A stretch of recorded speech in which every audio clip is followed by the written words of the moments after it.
Бүгінгі менің әңгімем Украина туралы.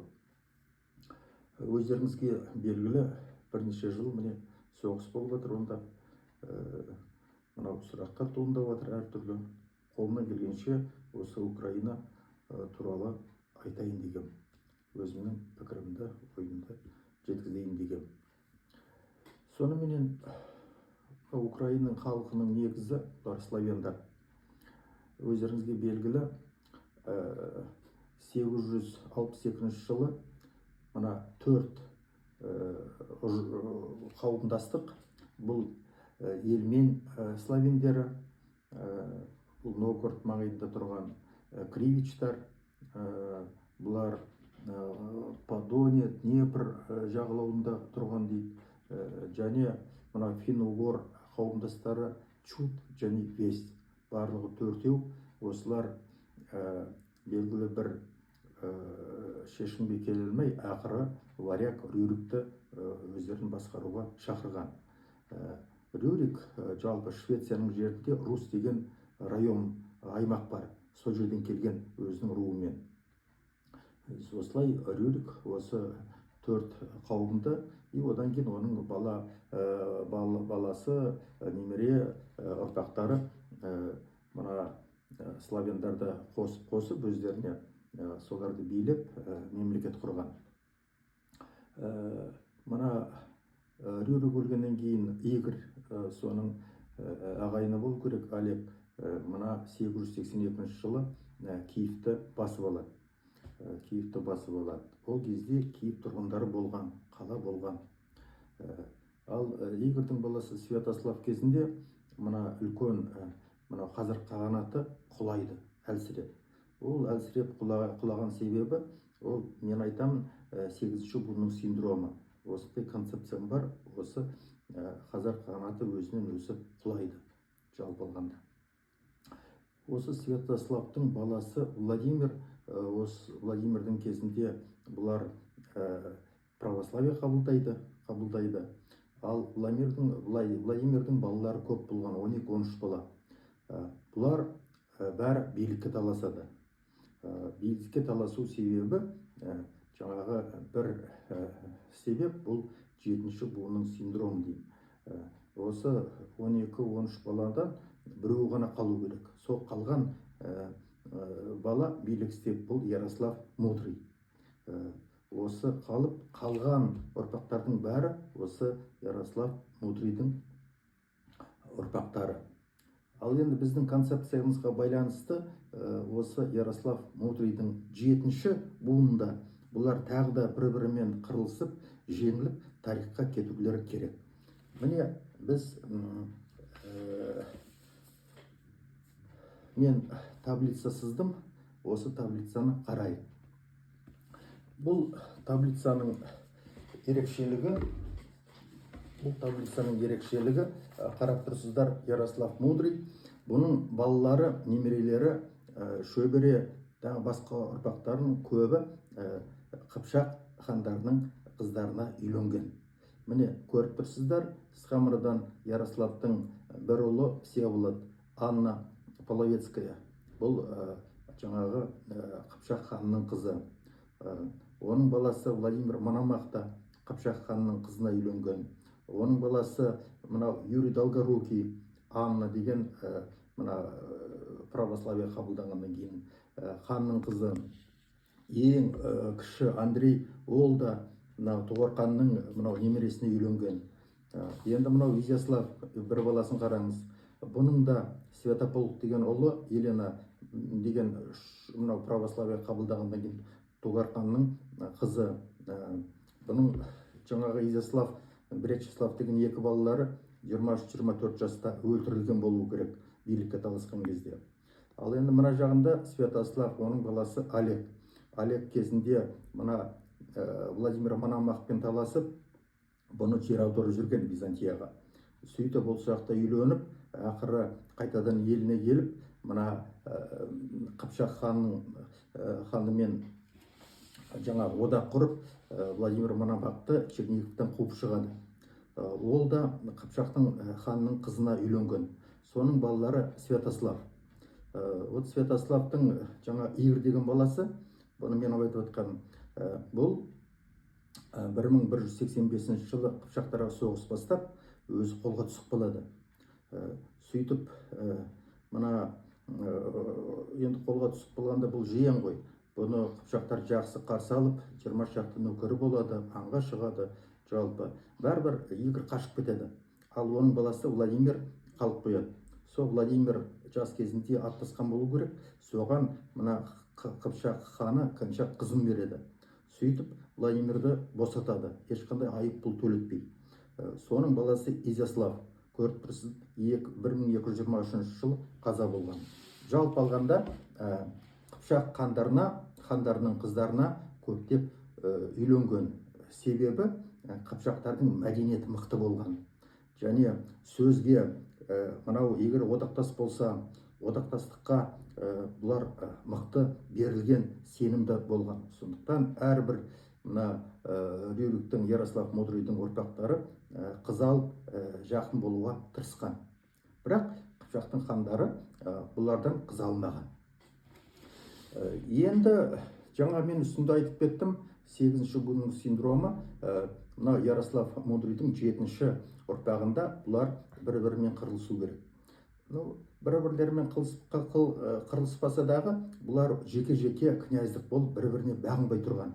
Сол кезде мына Мстислав Удатый деген князь соған, сол ана Көтен хан дейді, Катян, соның қызын алған Қыпшақтың ханының. Сол Көтен Катян хан мына кімдермен соғысып, аландарға қосылып, ақыры қашып, Сүбедей мен Жебеден осы күйеу баласынан көмек сұрайды. Күйеу баласы қалғандарын шақырып, жаңағы мына Ярослав Мудрыйдың ұрпақтары бас қосып, ақыры бәрі қосылып, мынау Қыпшақтардың жерінде соққы беруге, татар-моңғолдарға осындай бір шешімге шығады. Сөйтіп бұлар Қалқа өзеніне келе жатқан кезде ана Сүбедей мен Жебе елшілерін жібереді, бұлар өлтіріп тастайды елшілерін. Бұл соғыс деген сөз біздің ұлы даланың ережесі бойынша.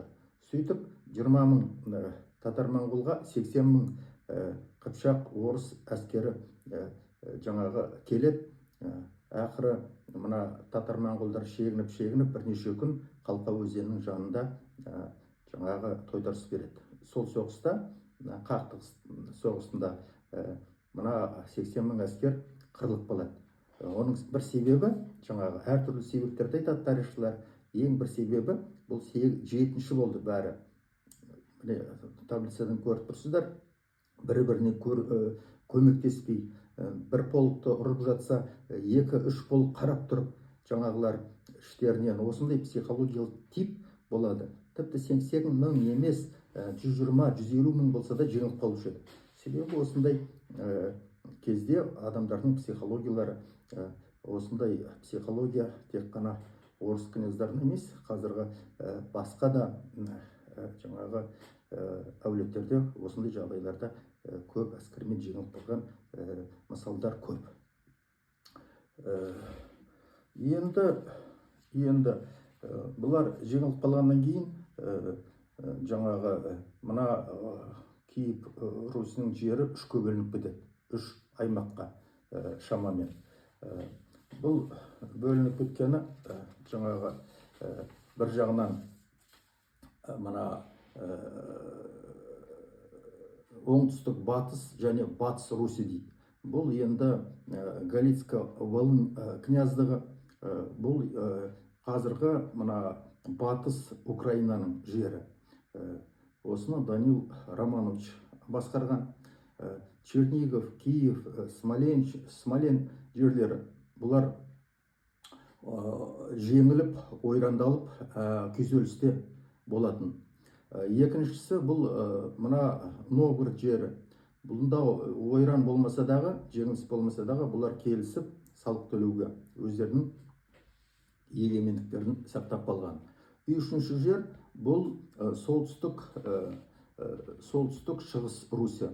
Бұл жаңағы Владимир, Тверь, Ростов, Суздаль, жаңағы Ярославль, осы жерлер. Бұнда мынау Александр Невскийдің әкесі жаңағы билік еткен Ярослав. Бұл соғыспай татар моңғолдармен қалқада да соғыспаған, және батый елінде де соғыспай батыйдың қолынан жарлық алған осы елді басқаруға. Сөйтіп, енді менің айтатыным қазір мына Галицко-Волынский княжество дейді, осы туралы. Осы княжествоны басқарған жаңағы Ярослав Мудрыйдың ұрпағы кім? Данил. Бұл Данил Галицкий 1223 жылы Қалқа өзені соғысында қатысқан, содан қашып кеткен. Енді бұл батыйдың билігін мойындайды. 1245 жылы жаңағы Данил Галицкий батыйға барып, соның қолынан билігін мойындап, соның қолынан жарлық алып, осы Галицко-Волын жерлерін басқарады. Бұл князьдік жаңағы батыйға салық төлеп тұруға мойын алады. Ал жаңағы батыйдың ордасы батыс елдерінен қорғауға міндеттеледі.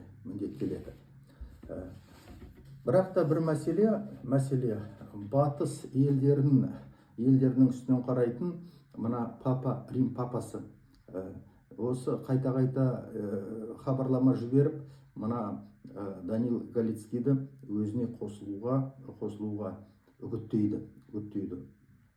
Ақыры 1253 жылы мына Рим папасы адамдарын жіберіп, ресми түрде Данил жаңағы Галицкий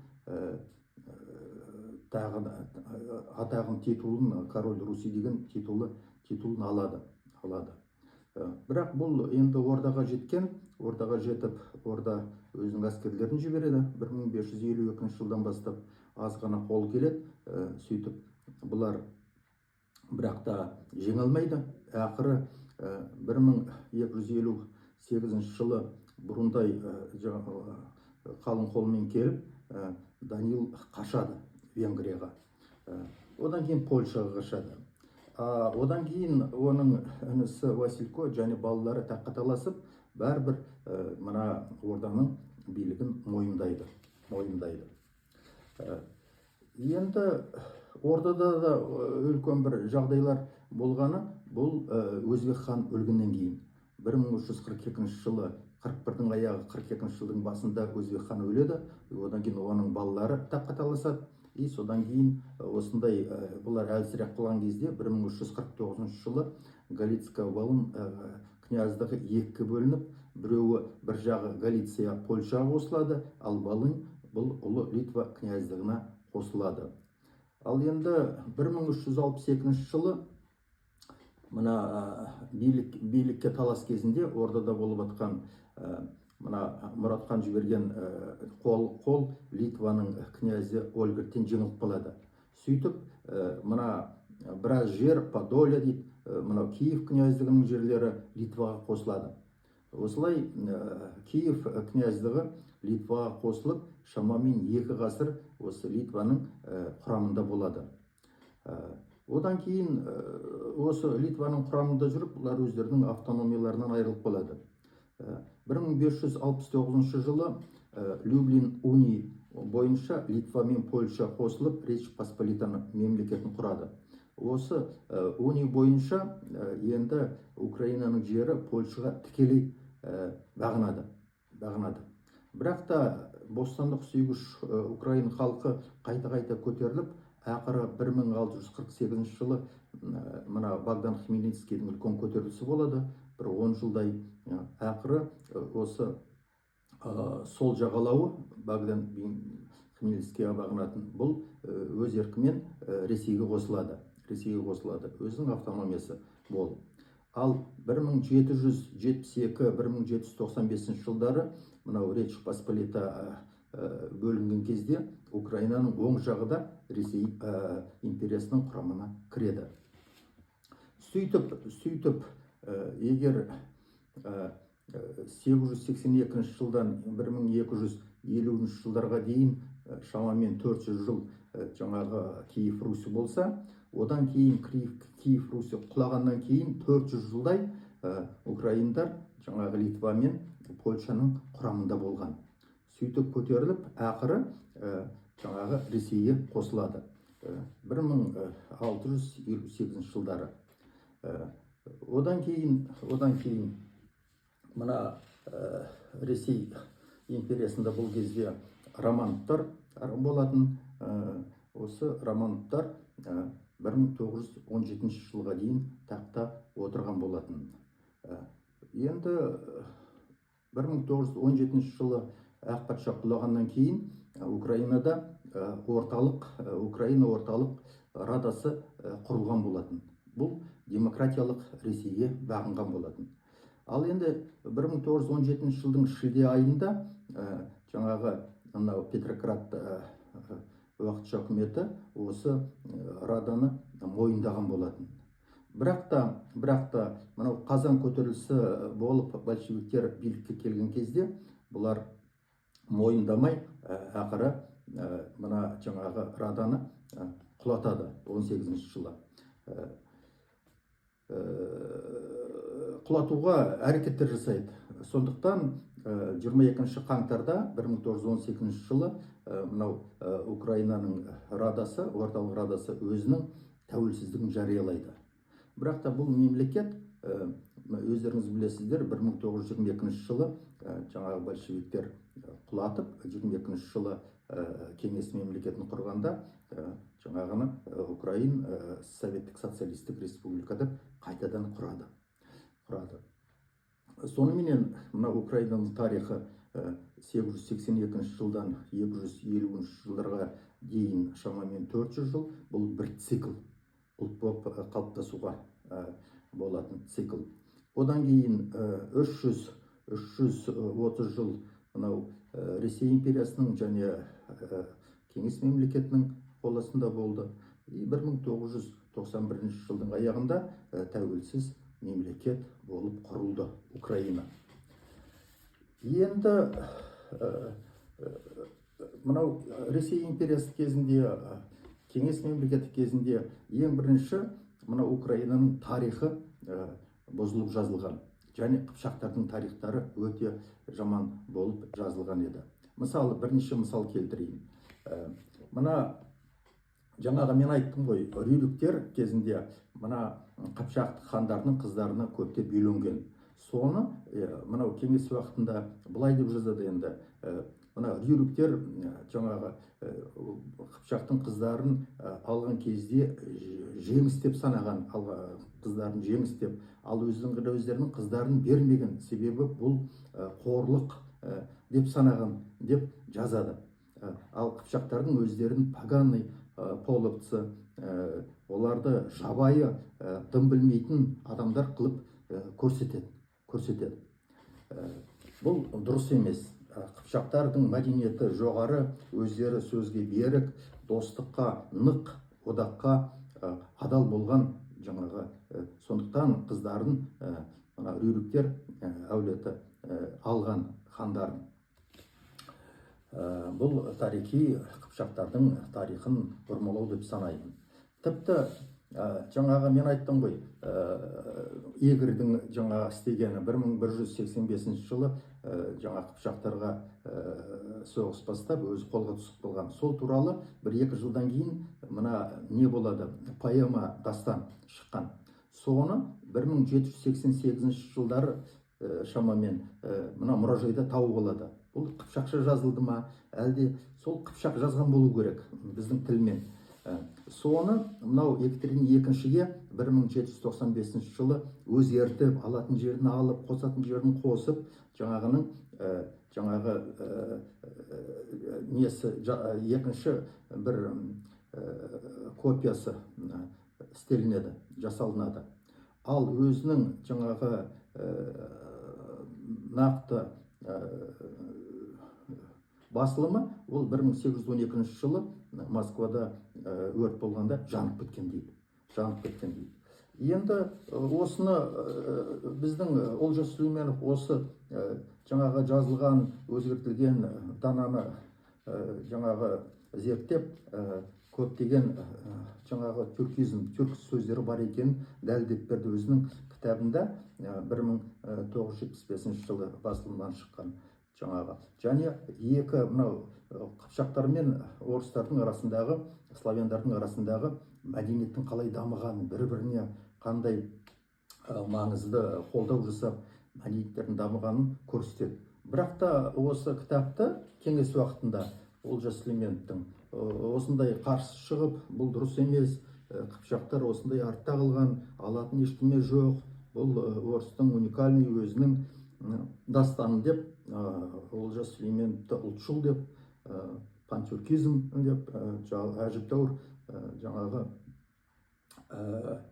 шеттетіп, ауыр сөздер айтып, шаралар қолданылған болатын. Бұл да дұрыс емес. Енді советтің кезінде тағы бір айтатын жаңағы Тұғыр хан туралы. Ол қызында берген, немересте шыққан, оның не жамандығы болды. Енді әртүрлі жағдайлар тарихи болған. Бірақ та қазіргі жағдайда мынау Ресейде мультфильмдер шығып жатыр. Мынау Алеша Попович және Тугарин Змей. Одан кейін мынау кітаптар, мынау мектеп бағдарламаларында жаңағы Тугарин Змеич деп, оны жабайы даланың символы ретінде көрсетеді. Мынау неге дәу, сараң, тойымсыз, жауыз қылып көрсетеді. Бұл жалпы Азия адамдарына, көшпенділерге, осындай жастарға осындай жаман жағынан көрсетеді. Бірақ ондай болмаған тарихта болмаған.